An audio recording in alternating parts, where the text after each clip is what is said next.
The last time I followed the Red Bull X-alps as an outsider, it was 10 years ago and I was in Antarctica. Since then I've been competing, and over that time it's become harder and harder to keep up with the guys. It's really become a lot more professional, not like just having an adventure in the old days and cutting through the mountains to catch up with people.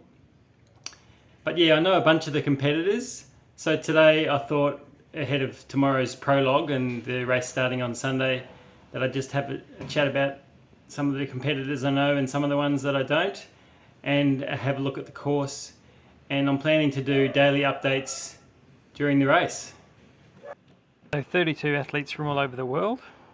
I'll have a chat about each of them. It's a very small number for a paragliding competition, but there's so many stories and adventures in this race that you can't keep track of it as it is. The French, they could fill the whole field and it would still be probably a higher quality competition. And the Swiss this year also have 5 entrants. Richie, the Australian competitor. So like me, he's doing his first X-alps a year after doing the X-Pier. So maybe he's not the first Australian resident to do that. He's being supported by Nikki, who supported me last time, and Shane Tighe, who gave me a tandem after my accident. And he mentions here flying with Brian Moore transformed his flying quite a bit. He's a Kiwi pilot who it's been great to do some trips with, and also flew across the Himalayas with him a couple of weeks, or months, before my first X-alps. Simon will definitely be a favourite for the top 5. He's been flying really well in hike and fly competitions, and super nice guy, really good attitude. And I noticed he did a 300k flight most of the way across Austria, or just a touch under 300 k's just last month. Another strong performer. I heard a rumour he's got a yellow card. Could it be? He's a Red Bull athlete and he's the home turf favoured one. And Toma, lots of hype about this guy. He's definitely a good pilot, one to watch. He did get eliminated last time, but he had an injury. Well, I think he actually quit with the injury. So Elizabeth, I don't believe I've met her, but she's been supporting Aaron Duragati and doing the route finding apparently for him. So yeah, it's good to see some women in the race, and hopefully she does really well. Yeah, the beginner profiles are a little bit longer. They've got a few more questions. Yeah, they know that the likes of Kriegel aren't going to have the patience for such long questionnaires. Oh my God. So Tom, definitely a great competitor, probably not top 5, but he's a very consistent performer. He's been in almost every race and he is flying safe, which is really good. Often it is actually the best way to do it. So I don't know the Canadian, but we've got a long profile to get through. Looks like he did 11th place last year in X-Pier, which is really good. And he's also from Pemberton, which is where I've had a few flights, and it's a pretty adventurous place to fly. You basically got, the launch, and then you've got this valley going up to where there's lots of bears and glaciers and not much else. But yeah, I don't know how fast you're at reading, but we've still got a bit of a way to get through in this profile.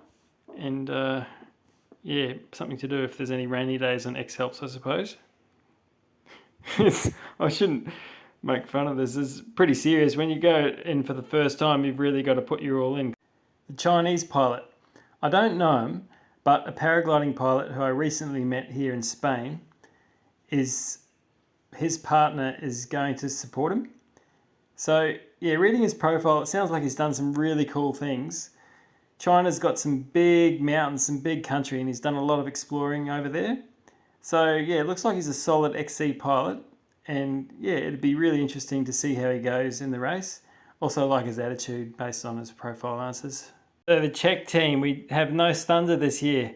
Yeah, he's a top bloke. I remember catching up with him at the Dubai Hike and Fly, but yeah, I haven't heard of this new guy.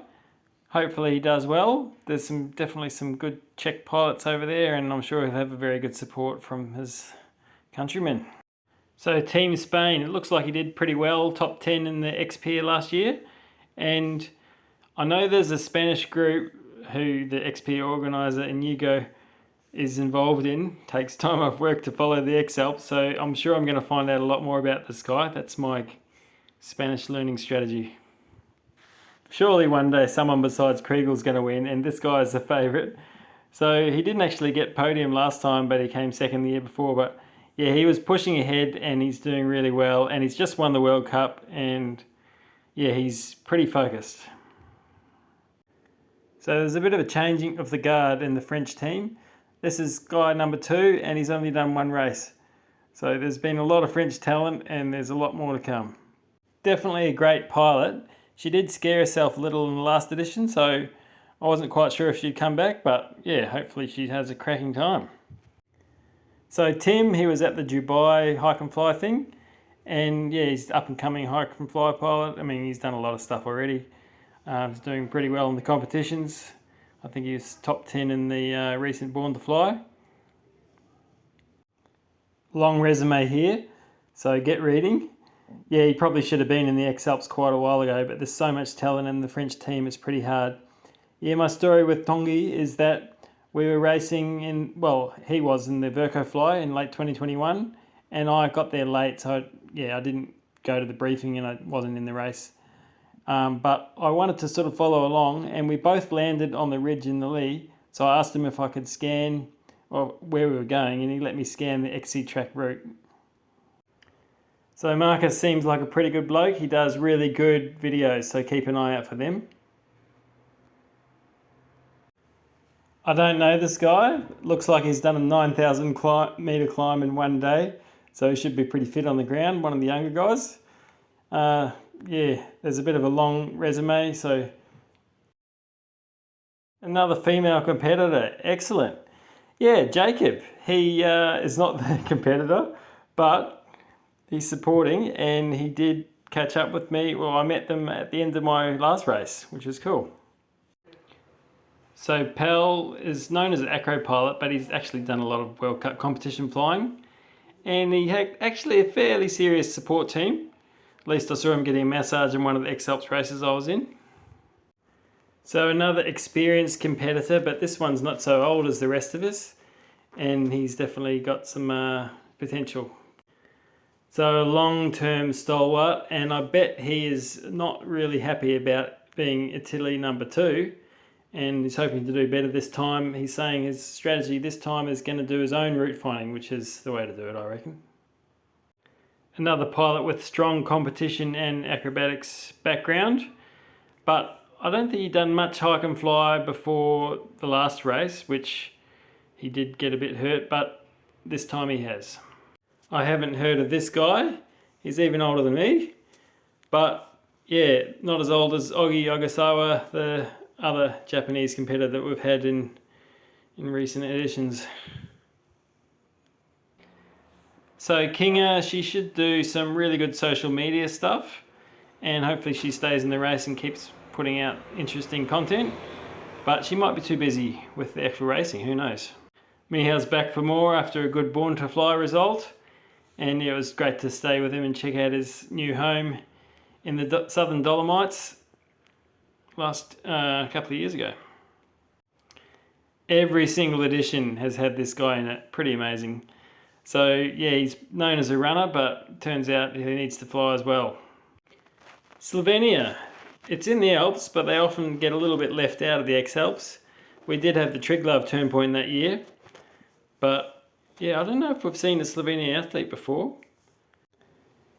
7 races and 7 first places, and he's won a bunch of other stuff as well. It's pretty amazing how he just can keep doing it over and over. But yeah, really interesting that he's had to change his support team at the last minute. Some dramas there, which I think had nothing to do with him, but yeah, does he need a support team? Another guy who you can expect to see in the top 5. And yeah, what I like about this guy is he doesn't just do paragliding, he's a pretty well-rounded athlete. I met Sepp at the Dubai Hike and Fly, and I'd seen him in a few hike and fly races before that. And yeah, he's a really, really top competitor. You can expect him to be in the top 5 as well. I don't know how many times I've said that. But yeah, really nice guy as well. And yeah, he's got the skills, but he's pretty young, so he just wanted to wait till the time was right until he entered his first X-alps. I don't think I've met this guy, but I know he's done a lot of hike and fly stuff, and he's Swiss, so yeah, he's got to be good, doesn't he? So 5 from France and 5 from Switzerland and 6 from outside Europe. I got to know Logan at the hike and fly in Dubai as well, and yeah, looks like there's an extensive first timer resume here. Yeah, he was an ex-peer, and I think he's been doing well with his hike and fly, doing a lot of the the skills beside cross-country flying that you need. And yeah, nice fella, and hopefully he has a good support team and does well. And I'm really glad that I've managed to get through all these athletes. I'm thinking I've got to get this video out today. So let's go through the route. Starts this time in Kitzbühel and climbs up 900 meters to this turn point that we had in the last race. Now around that there's a lot of smooth rounded hills, wooded, and you had to fly very carefully to get across to the next big mountains on the Wilde Kaiser. Then we go to Wagrain, where the camp was. I did have a flight from not very high above the camp where I managed to get away in some valley wind convergence, but I don't know if you'd want to risk that in the race. Then out to Achental, the German flats, basically the same turn points as in previous editions, and the next leg is the same as from previous editions out to the Lermus along the Bavarian Alps. Beautiful flying along there. Can be a long walk though. Then we have a turn point which you can tag in the air, anywhere within 3,000 metres of the eastern border of Switzerland there. And then the next turn point is in the bottom of the valley under Fiesch, a famous flying site in the middle of Switzerland. Then you have to cross the Bernese Oberland to a site that's at the bottom of the Niesen, which is basically Kriegel's home site, and a few of the others live around there as well. And then you have to climb up to Niesen. Big, long, kind of fairly featureless climb, but the hill faces the morning sun. After that, Mont Blanc, just have to go around it. And I guess they put this turn point here to the south of Mont Blanc to keep people away from the national parks. I'm not really sure. You have to land and send it in a selfie. After that, the Dufour-Spitze, another one where it's a 5k radius, so probably it's best to stay on the Italian side if you can, but the flying's better on the Swiss side, so you might see some interesting stuff going on there. But it is a high mountain and it's easier to tag on the southern side if you're doing it by foot, I would say. Shimatolsa is where we had the turn point in 2015 and everyone was like really scared about this place. It's a mountain hut, I'm pretty sure it's the same one. And yeah, it was pretty awesome actually, just to top land at a mountain and then take off again, rather than have to land down the bottom of a valley and just hike up to who knows where. Then Dreizinen, so this is close to where they had earlier turn points before 2015, which I raced in, and you have to do a Via Ferrata. I guess that'll be something different. And finally, the home stretch. Putting this video together was an absolute nightmare. I was planning to do it daily during the race. So let me know what you want to see and hopefully I can manage and it's not too much hard work. I know following this is a lot of fun and yeah, talking to each other about what's going on is part of it.